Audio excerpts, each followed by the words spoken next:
حضرت حسین کا ایک مطالبہ یہ بھی تھا کہ یا تو مجھے واپس جانے دو مدینہ، میں جہاں سے آیا ہوں وہیں جا رہا ہوں واپس، مکہ جانے دو یا مدینہ جانے دو۔ ان کا ایک مطالبہ تھا کہ نہیں، ان کو گرفتار کر کے لاؤ اور زبردستی ہمارے ہاتھ پر بیعت کراؤ۔ یہ ظلم تھا۔ نتیجہ کیا نکلا ہے کہ کربلا کے میدان میں آپ کو گھیر کر آپ کو بھی شہید کر دیا گیا، اور جتنے اہل بیت تھے مرد سوائے امام زین العابدین کے جو حضرت حسین رضی اللہ حضرت حسن کے بیٹے تھے، ان کے علاوہ جتنے بھی اہل بیت تھے ان سب کو قتل کر دیا گیا۔ اور یہ اسلامی تاریخ پر ایک بدنما داغ ہے یہ واقعہ کہ ایک اسلامی حکومت تھی اور اس کے اسلامی حکمران تھے، اور ان حکمرانوں کے ہاتھوں محمد صلی اللہ علیہ وسلم کے نواسے کا سر جو ہے وہ گردن اڑائی گئی ہے۔ مجھ سے خدا کی قسم یہ الفاظ ادا نہیں ہو رہے، میں اپنے جذبات پہ بہت زیادہ کنٹرول کر رہا ہوں۔ وہ منظر کیا ہوگا کہ جب نبی صلی اللہ علیہ وسلم کے نواسے، آپ صلی اللہ علیہ وسلم کے نواسے کی گردن اڑائی گئی ہوگی، تو یہ بہت ایک اسلامی تاریخ میں ایک بدترین واقعہ ہے۔ حضرت حسین رضی اللہ تعالیٰ عنہ کا سر لے جایا گیا یزید کے پاس۔ یزید بدبخت نے چھڑی سے آپ کے ہونٹوں کو چھوا۔ وہاں صحابی رسول نے فرمایا کہ ایسا مت کرو۔ فرمایا اللہ کی قسم میں نے ان ہونٹوں پہ بارہا محمد صلی اللہ علیہ وسلم کے ہونٹ رکھے ہوئے دیکھا ہے، بارہا میں نے دیکھا ہے کہ محمد صلی اللہ علیہ وسلم نے ان ہونٹوں کا بوسہ لیا ہے، بارہا میں نے دیکھا ہے۔ ان صحابی کے دل پہ کیا گزر رہی ہوگی جو حضرت حسین کے ساتھ یہ حرکت دیکھ رہے ہوں گے، جبکہ اسی حسین کو انہوں نے بارہا نبی کی گود میں بھی دیکھا اور بارہا نبی کے ہونٹوں کو بھی ان ہونٹوں سے مس ہوتے ہوئے دیکھا۔ تو جب یہ سر ان کے سامنے رکھا ہوگا اور اس کے ساتھ یہ حرکت ہو رہی ہوگی، ان صحابی کے جذبات کیا ہوں گے۔ مگر اس کے باوجود جو بتانے کی بات ہے، جو میں بتانا چاہتا ہوں، انہوں نے یزید کے خلاف بغاوت نہیں کی کہ جس یزید نے حضرت حسین کا یہ حشر کر دیا ہو، اگر اس کے خلاف بغاوت ہوگی تو باقی مسلمانوں کا کیا حشر کرے گا۔ بات یہ ہے کہ جب یہ واقعہ ہو گیا اور قتل کر دیا گیا، باقی جتنے بھی جو زندہ بچے تھے اہل بیت وہ یزید کے پاس لے جائے گئے۔ روایات میں آتا ہے کہ یزید نے ان کا اکرام کیا اور ان کو عزت کے ساتھ تحفے تحائف دے کر واپس کیا۔ یہ جو کربلا کے واقعات میں جو ظلم کی داستانیں اضافی بیان کی جاتی ہیں، اس کا مستند تاریخی روایات سے کوئی ثبوت بولو بھائی نہیں ملتا۔ اب لوگوں نے اپنی دکانیں چمکا لی ہیں، پانی نہیں تھا، کئی دنوں سے کھانا نہیں ملا۔ صحیح روایات سے ثابت ہے کہ حضرت حسین رضی اللہ تعالیٰ عنہ کربلا کے میدان میں وضو کر کے نماز پڑھتے تھے، تو پانی تھا تو، اور بعض نے یہ کہا کہ اہل بیت کی عورتوں کی عزتیں اچھالی گئی ہیں۔ آپ اس طرح کی باتیں کر کے اہل بیت سے محبت کا اظہار کر رہے ہو یا ان کی توہین کر رہے ہو؟ بولو بھائی۔ اگر کوئی عزت دار پاک دامن عورت ہو، بالفرض اس کی عزت پہ ڈاکہ ڈلتا ہے، بالفرض، تو آپ اس بات کو چھپاؤ گے نا، آپ جھوٹ بولو گے، بولو گے نہیں بھائی اس کی عزت پہ کوئی آنچ نہیں آئی ہے۔ کیونکہ جب عورت کی عزت کو آپ کوئی تار تار کر دے اور آپ ممبر پہ بیٹھ کے اس کو بتا دو، تو وہ عزت تار تار ہونے سے اتنی بے عزتی نہیں ہوگی جتنی اس بات کو بیان کرنے سے اس کی بے عزتی ہوگی۔ حقیقت یہ ہے کہ کسی مستند روایت سے ثابت نہیں ہے کہ اہل بیت کی عورتوں کی عزتوں کو اچھالا گیا۔ وہ نبی کے گھرانے کی عورتیں تھیں، ان کا ناخن بھی کوئی نامحرم مرد نہیں دیکھ پاتا تھا۔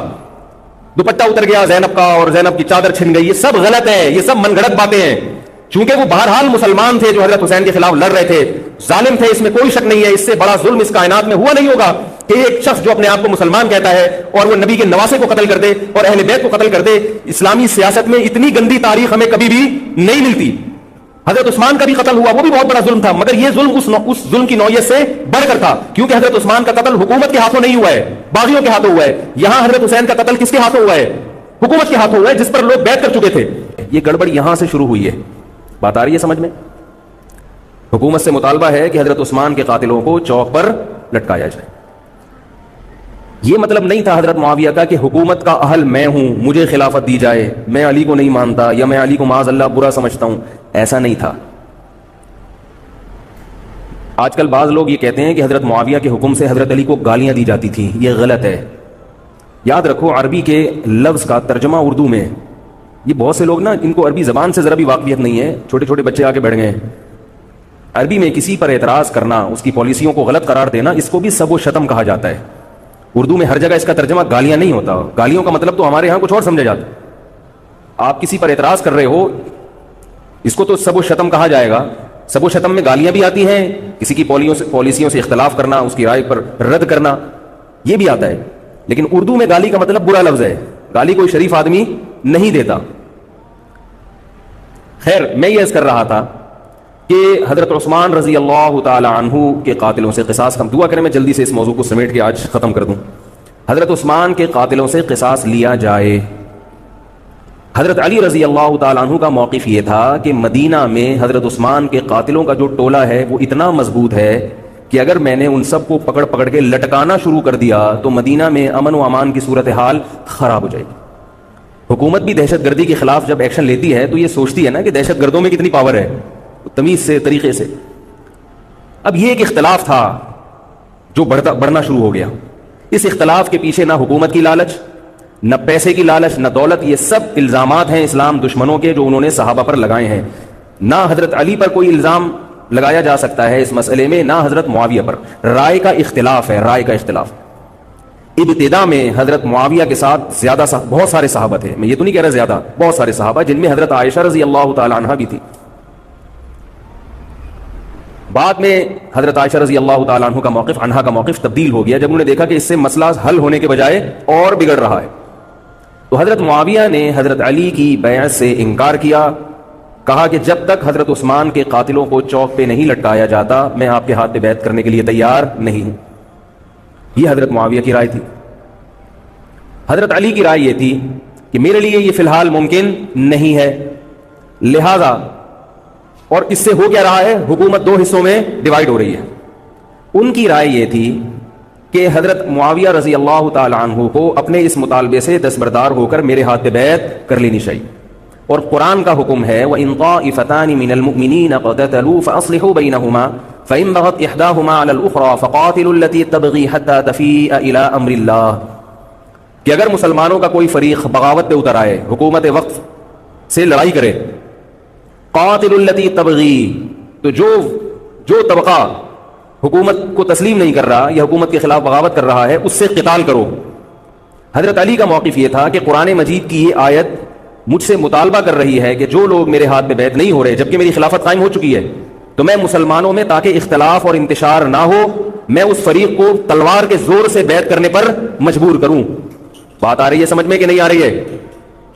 آج تو پولیس بھی نہیں بلا سکتے, موبائل ہی نہیں ہے بھائی, بند پڑے ہوئے, ورنہ میں پولیس بلوا لیتا آج آپ کو بات سمجھانے کے. لیکن میں کہتا ہوں کہ میں پولیس اگر بلواتا, اگر پولیس ہی کو سمجھ میں نہیں آئی, یہ بھی تو بڑا مسئلہ ہے. خیر, تو حضرت علی کا موقف یہ تھا.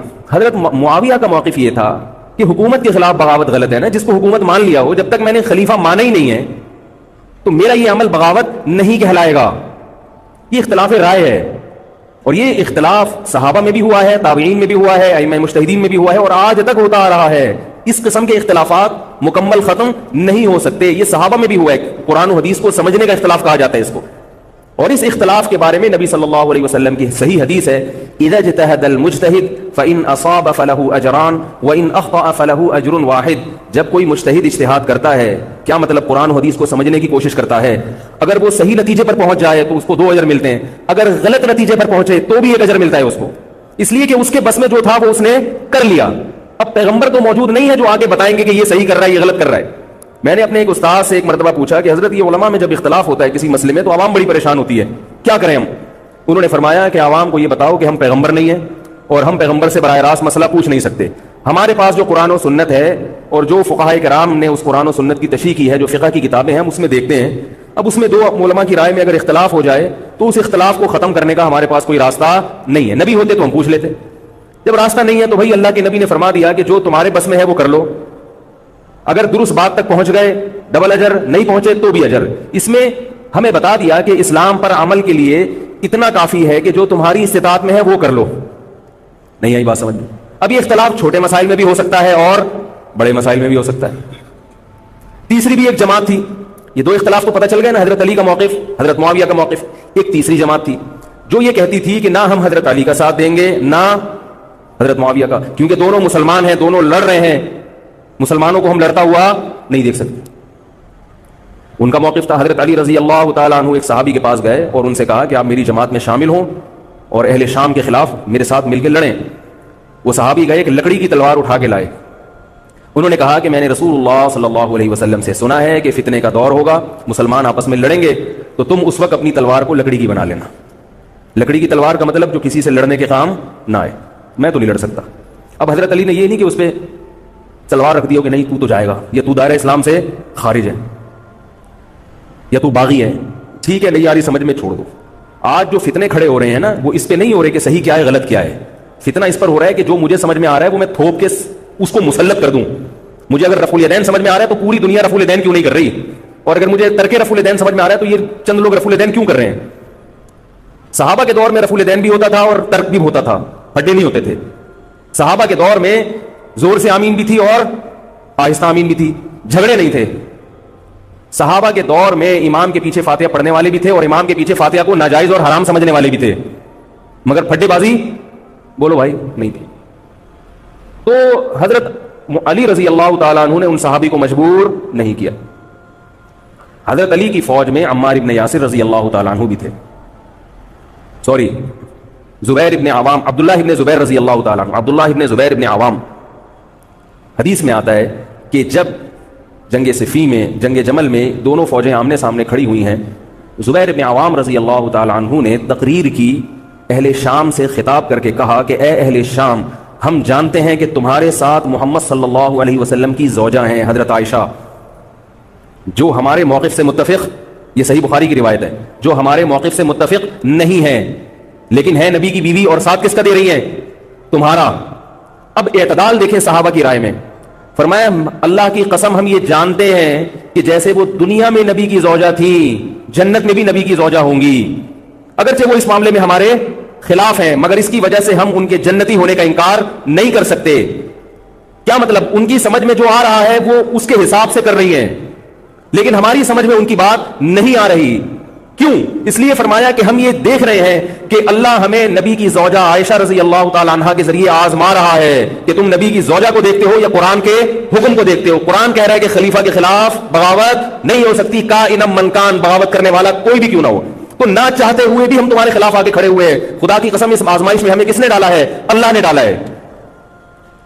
وہ لوگ جو حضرت عائشہ رضی اللہ تعالی عنہا پر تہمتیں لگاتے ہیں, جو حضرت معاویہ کو برا بلا کہتے ہیں, وہ لوگ حضرت علی اور ان کے ساتھیوں سے سبق کیوں نہیں سیکھ لیتے. ایک مرتبہ میرے پاس ایک سوال آیا, سوال کرنے والے نے حضرت معاویہ کی شان میں گستاخی کا پورا ایک باب باندھا ہوا تھا. اس نے کہا کہ جس نے نبی کے داماد کے خلاف تلوار اٹھائی وہ اسلام میں معاذ اللہ کیسے ہو سکتا ہے, اور ایسے برے برے القاب کے میں زبان پہ بھی نہیں لا سکتا. میری عادت ہے شارٹ کٹ جواب دینے کی, گل ویلے دی تے پھل موسم دا. اتنا ٹائم تھوڑی ہے کہ ہر آدمی کے سوال کو لے کے بیٹھ جائیں.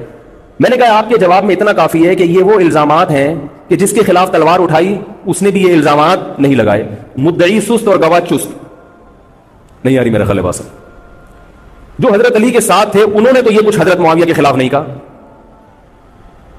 انہوں نے وہ تو پھر بھی جنتی مان رہے ہیں, ایک دوسرے کی نماز جنازہ میں شریک ہو رہے ہیں, مال غنیمت کو تقسیم نہیں کر رہے, ایک دوسرے کی عورت پہ ہاتھ نہیں اٹھا رہے, احترام کر رہے ہیں, ایک دوسرے کے پیچھے جنگ ختم ہونے کے بعد نمازیں پڑھی جا رہی ہیں. اللہ تعالیٰ نے یہ مثال صحابہ کی قائم کی ہے دنیا کو دکھانے کے لیے کہ ان میں اتنا بڑا اختلاف ہو کہ تلواریں بھی چل جائیں تو وہ اختلاف بھی حدود سے تجاوز نہیں کرتا. اور ہمارے چھوٹے چھوٹے اختلافات میں کیا ایک دوسرے کے خلاف بہتان تراشیاں اور زبان درازیاں ہوتی ہیں. تو یہ اختلاف تھا حضرت علی اور حضرت معاویہ کا, جس میں تین فریق تھے. ایک حضرت علی تھے, ان کا موقف یہ تھا میرے لیے تلوار اٹھانا واجب ہے. حضرت علی کے ساتھ جو لوگ تھے ان کا بھی یہ موقف تھا. حضرت معاویہ کا یہ موقف تھا کہ میں باغیوں کی فہرست میں آتا نہیں ہوں. کیوں نہیں آتا؟ اس لیے نہیں آتا کہ میں نے خلافت کو تسلیم نہیں کیا, اور ان کے ساتھ بھی صحابہ کرام کی ایک جماعت تھی.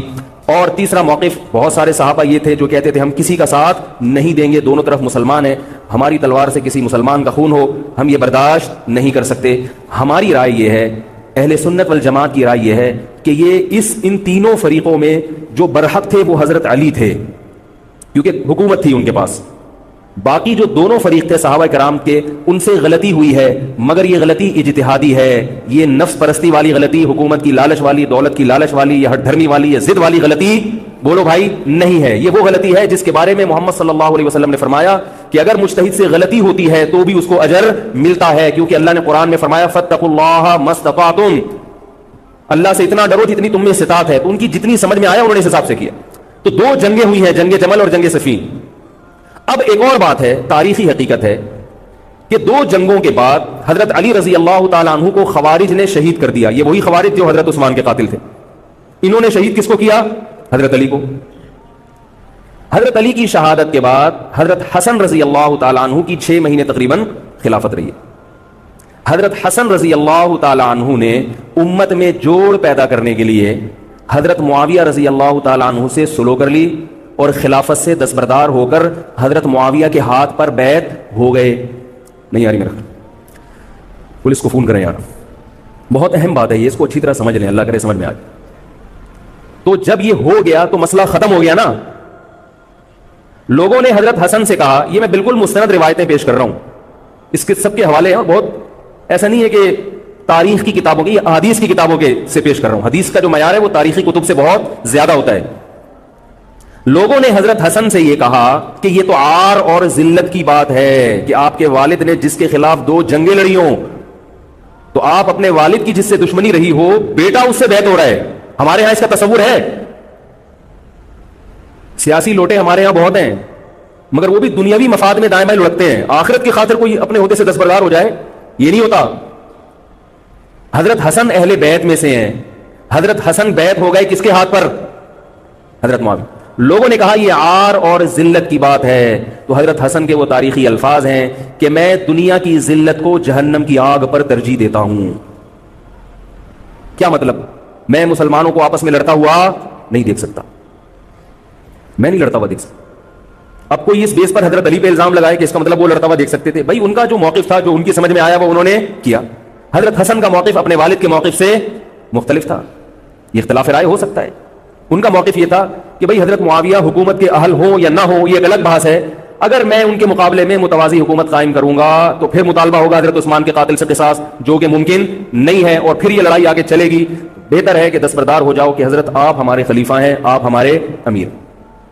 نبی صلی اللہ علیہ وسلم اس کی پیشگوئی پہلے کر چکے تھے. حضرت حسن رضی اللہ تعالیٰ عنہ کے بارے میں فرما چکے تھے کہ اللہ میرے اس بیٹے کے ذریعے مسلمانوں کے 2 فریق میں صلح پیدا کریں.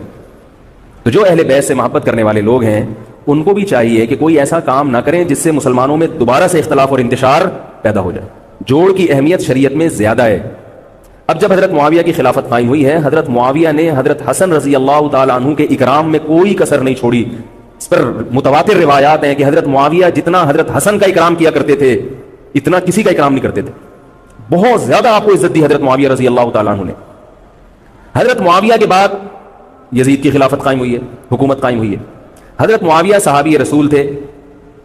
بہت سارے صحابہ کو آپ کے طریقہ حکومت پر اعتراض تھا, کیونکہ بہرحال باقاعدہ سلیکشن نہیں ہوئی تھی. لیکن پھر بھی صحابہ اکرام نے جب حضرت حسن بیعت ہو گئے تو باقی کس کو اعتراض کا ہوگا. پھر حضرت معاویہ رضی اللہ تعالیٰ عنہ کے دور میں بہت جہاد ہوا ہے. اسلامی خلافت, ہمارا جو بر صغیر میں اسلام آیا ہے اس کا بہت بڑا حصہ حضرت معاویہ کے دور میں اسلام آیا. حضرت معاویہ کے بعد جب یزید خلیفہ بنا ہے مسلمانوں کا, تو بہت سارے صحابہ نے یزید کے ہاتھ پہ, بہت سارے تو نہیں, چند صحابہ نے یزید کے ہاتھ پر بیعت کرنے سے انکار کر دیا. وہ اتنے تھوڑے صحابہ ہیں جن کو انگلیوں پہ گنا جا سکتا ہے, جن میں حضرت حسین بھی تھے. حضرت حسن نہیں, حضرت حسن کے بھائی, بولو بھائی, حضرت حسین. جمہور صحابہ کا موقف یہ تھا کہ یزید کا طریقہ خلافت اگرچہ غلط ہے, طریقہ حکومت اگرچہ غلط ہے, مگر رسول اللہ صلی اللہ علیہ وسلم کی صحیح احادیث موجود ہیں. نبی صلی اللہ علیہ وسلم نے فرمایا, صحیح ہے بخاری کی حدیث ہے, اسمعوا واطیعوا ولو سلط علیکم رجل حبشی کأن رأسہ ذبیبہ. آپ صلی اللہ علیہ وسلم نے فرمایا, سنو اور اطاعت کرو اگرچہ تم پر کوئی حبشی غلام مسلط کر دیا جائے جس کا سر کشمش کی طرح پچکا ہوا ہو. کیا مطلب؟ سلیکشن نہیں ہوئی بلکہ زبردستی مسلط ہو گیا کسی بھی طرح سے, اور جو مسلط ہوا وہ کسی بھی لحاظ سے حکومت کرنے کا اہل نہیں ہے, غلام ہے. غلام کبھی بھی حکومت کا اہل نہیں ہوتا, اور غلام بھی حبشی, کالا کلوٹا, گوروں سے جس کو ویسے ہی تبھی نفرت ہو, بھائی ہم سارے سفید ہیں اور یہ ایک بلیک کہاں سے آ گیا دوسری قوم کا آدمی. انسان دوسری قوم کے آدمی کو قبول نہیں کرتا, قوم بھی دوسری. اور فرمایا شکل بھی اچھی نہیں ہے. بھائی حاکم کم از کم شکل کا اچھا ہو تو اطاعت کرتے ہوئے مزہ آتا ہے, شکل بھی اچھی نہ ہو تو آدمی کہتا ہے یار اس کی مانوں میں, عجیب سا ہے. یہ فطرت ہے انسان کی. لوگ کوشش کرتے ہیں امام لائے تو شکل بھی اچھی ہو اس کی, یہ کوشش کرتے ہیں لوگ. امام میں پتہ نہیں کیا کیا دیکھ رہے ہوتے ہیں. تو کیا ہے, شکل بھی اچھی نہیں ہے اور عقل بھی نہیں ہے, سر پچکا ہوا ہے کس کی طرح, کشمش کی طرح. صحیح ہے بخاری کی حدیث. مطلب یہ کہ کسی بھی لحاظ سے نہ لک وائز اچھا لگ رہا ہے آپ کو, نہ اس کے اندر صلاحیتیں ہیں, مگر مسلط ہو گیا, کسی نے بھی مسلط کر دیا. تو آپ نے فرمایا اب اس کے خلاف بغاوت نہیں کرنی, اس کی اطاعت کرنی ہے. آپ کہیں گے یہ کیسا حکم ہے بھائی اسلام کا, ایک آدمی نا اہل ہے مگر اس کی مان کے چلو تو مروا دے گا. یہ اس لیے اسلام نے حکم دیا ہے کہ اس کے پاس پاور تھی تو مسلط ہوا ہے نا. کیا خیال ہے بھائی؟ تو اب جب اس کے خلاف چلو گے تو اس سے وہ ہٹنے والا نہیں ہے, وہ خون خرابہ کر دے گا, قتل و غارت کرے گا اور فساد پیدا کر دے گا وہ, کیونکہ اگر وہ کمزور ہوتا تو خلیفہ بنتا نہیں. وہ خلیفہ کی, حاکم کی ڈیفینیشن کیا ہے؟ جس کے پاس قوت نافذہ ہو. ایک دن ایک صاحب کہنے لگے مسلم لیگ کے دور میں, جنرل مشرف کے دور میں اس کو نہیں مانتا, میں اس کو نہیں مانتا. میں نے کہا آپ کے ماننے نہ ماننے سے کچھ نہیں ہوتا, وہ مسلط ہو گیا ہے, جس طریقے ہیلی کاپٹر سے آیا ہو یا فرشتے اس کو لائے ہوں. کیونکہ حاکم کی جو ڈیفینیشن ہے کہ جس کے پاس قوت نافذہ ہو. قوت نافذہ اردو کا گاڑا لفظ ہے. قوت نافذہ کہتے ہیں کہ جب وہ کچھ کہتا ہو تو کر کے دکھا سکتا ہو, چاہے فوج کے ذریعے, چاہے پولیس کے ذریعے, چاہے کسی بھی طریقے. ایک آدمی کو پوری قوم نے سلیکٹ کر لیا مگر اس کی سنتا کوئی نہیں ہے, وہ کچھ کہتا ہے تو اس کے منہ سے الفاظ نکل کے ہوا میں تحلیل ہو جاتے ہیں, چلتی کسی اور کی ہے, وہ جو کہتا ہے کر کے دکھا دیتا ہے. تو اصل حاکم کون ہے؟ جو کہتا ہے اور کر کے دکھا دیتا. اب یہ ایک الگ بحث ہے کہ یہ ظالم ہے, یہ غلط طریقے سے آیا ہے. اس پر بحث ہو سکتی ہے کہ جب یہ غلط طریقے سے آیا ہے تو اس کو قانون کے دائرے میں رہ کے ہٹانے کی کوشش کی جائے, لیکن مسلح بغاوت کرنا, اس کے خلاف بندوق اٹھانا, اس کے خلاف تلوار اٹھانا, اس کی شریعت نے اجازت نہیں دی. میں یہ نہیں کہہ رہا کہ اس کی مخالفت کی اجازت نہیں دی. نبی صلی اللہ علیہ وسلم نے فرمایا سب سے بہترین جہاد ظالم بادشاہ کے سامنے حق بات کہنا ہے. کہنے کی حد تک آپ کو مخالفت کی اجازت ہے کہ بھائی یہ جو وزیر اعظم کا بیان آیا ہے یہ بیان ملک کا بیڑا غرق کر دے گا, ان کی پالیسیاں صحیح, جیسے آج کل ہو رہا ہے کہ اخباروں میں کالم نگار اپنی اپنی رائے لکھتے ہیں حکمرانوں کے بارے میں, لکھنے کی حد تک, بولنے کی حد تک ہے. آپ مسلح دستہ لے کے بغاوت کرنے پر آ جائیں, اس کی شریعت نے اجازت, بول لو بھائی کچھ نہیں ہوتا. یہ قرآن اور سنت سے بات ثابت ہے, اس کی شریعت نے اجازت نہیں دی ہے, کیونکہ آپ یہ کریں گے تو اللہ نے دنیا کو اسباب کے ساتھ جوڑا ہوا ہے. آپ کے پاس کچھ بھی نہیں ہے, نہ آپ کے پاس ٹینک ہے, نہ آپ کے پاس آرمی ہے, نہ آپ کے پاس پولیس ہے, آپ کے پاس صرف جذبہ ہے. خالی جذبہ اگر کارآمد ہوتا تو نوح علیہ الصلوۃ والسلام اور آپ کے ساتھ جو 40 افراد تھے ان میں بہت جذبہ تھا, مگر ایک طرف پوری دنیا تھی. اللہ نے جہاد کا حکم نہیں دیا. اللہ تعالیٰ نے اس دنیا کو صرف جذبات کے ساتھ یا ایمان کے ساتھ منسلک نہیں کیا, اس دنیا کو دارالاسباب بنایا ہے. جذبے کے ساتھ ساتھ کچھ طاقت اور قوت بھی ہونی چاہیے, اور یہ قوت حکومت کے پاس ہوتی ہے, پبلک کے پاس بول لو یار نہیں. اگر پبلک کے پاس ہے تو وہ بھی حکومت کی پالیسیاں ہوتی ہیں کہ یہ بھی لیاری گینگ رہنے دو تھوڑے دنوں کے لیے, ان لوگوں کے پاس تھوڑا سا کلاشن کوفے رہنے دو, حکومت جب چاہے وہ غائب کر دے. یہ جو کلاشن کوفے لے کے لوگ گھوم رہے ہوتے ہیں نا اور بتا رہے ہوتے ہیں ہم امام مہدی کا لشکر ہیں, یہ سب گورنمنٹ کے لوگ ہوتے ہیں. آئی بات سمجھ میں, گورنمنٹ کی طرف سے ان کو پرمٹ ملا ہوتا ہے, ورنہ آپ چاقو لے کے بھی جو کھنجر ہے نا وہ بھی لے کے طرف گھوم کے دکھاؤ. تو جو بھی امام مہدی کا لشکر کا دعویٰ کر رہا ہے اور کہہ رہا ہے میں یوں کر دوں گا, میں یوں کر دوں گا, میرے ساتھ آ جاؤ, تو سمجھ لو گورنمنٹ نے اس کو خود ہی بٹھایا ہوا ہے. اور بعض دفعہ حکومت اپنی مخالفت کے لیے بھی بندے بٹھا دیتی ہے. یہ ایجنسی والے بڑے ہوشیار ہوتے ہیں, یہ اپنی مخالفت کے لیے پبلک بندوں کو خرید کے بٹھاتے ہیں کہ تم آرمی کے خلاف اور ایجنسیوں کے خلاف تقریریں کرو اور جہاد کا اعلان کرو. اس کا نتیجہ کیا نکلتا ہے؟ جو جو جہاد کے اعلان میں ان کے ساتھ ہوتے چلے جاتے ہیں ان کے نام ایجنسیوں کے پاس پہنچ جاتے ہیں. پھر ایجنسیاں کہتی ہیں اب ان کو کھل کے جہاد کرنے دو تاکہ جتنے لوگوں میں اس قسم کے جہاد کے جراثیم ہیں وہ تمام آ جائیں اور ایک ہی دفعہ اسپرے کر کے سب کو نمٹا دیا جائے. یہ ایک بچوں کی طرح کبھی اس کو پکڑ لیا, یہ کام نہیں ہوتا. تو اس لیے کہہ رہا ہوں یہ جو نوجوان طبقہ ہے اس کو جہاد کے نام پہ الو بنانے والے ہر جگہ بہت ہیں. الو ضرور بنو مگر کسی اور عنوان سے بن جاؤ, جہاد کے نام پہ الو نہ بنو, کیونکہ کسی اور عنوان سے الو بنو گے اتنا نقصان نہیں ہوگا. اس عنوان سے الو بنو گے تو بڑا بیڑا غرق ہو جائے گا, جیسے کہ بہت سو کا بیچاروں کا ہو چکا ہے. تو میں یہ کر رہا تھا کہ نبی صلی اللہ علیہ وسلم کی صحیح حدیث ہے, اسی طرح صحیح ہے مسلم کی حدیث ہے, آپ صلی اللہ علیہ وسلم نے حاکم کی اطاعت کا حکم دیا. صحابہ نے عرض کیا یا رسول اللہ اگر وہ ہم پہ ظلم کرے تو بھی بغاوت نہ کریں. آپ نے فرمایا وَإِنْ ضَرَبُوا ظَهْرَكَ, اگرچہ وہ تمہاری پیٹھ پہ کوڑے مارے, ایسا ظالم ہو, پھر بھی بغاوت. یہ میں نہیں کہہ رہا, یہ محمد صلی اللہ علیہ وسلم کے الفاظ ہیں. کیوں؟ اس لیے کہ آپ صلی اللہ علیہ وسلم نے اتحاد پہ زیادہ زور لگایا ہے. بھائی حکومت ایک ہوگی جیسی مرضی لنگڑی لولی ہو, مگر مسلمان کی جو ایک یونائٹی ہے, جو ایک اتحاد ہے, وہ تو برقرار رہے گا نا. اگر آپ کمزور ہو گئے تو کتنا مرضی ایمان ہو, کمزور آدمی دنیا میں کہیں بھی نہیں پنپ سکتا. تبھی میں کہتا ہوں پاکستان کی قدر کرو, جیسا مرضی ہے, ایک مضبوط آرمی تو ہے نا, ایٹم بم تو ہے, جیسی مرضی آرمی ہو, لیکن ہے تو نا. اگر یہ ختم ہو گئی اور نیک لوگ آ گئے مگر اتنے پاورفل نہ ہوئے, وہ آپ کو انڈیا سے نہیں بچا سکتے, وہ آپ کو امریکہ کے شر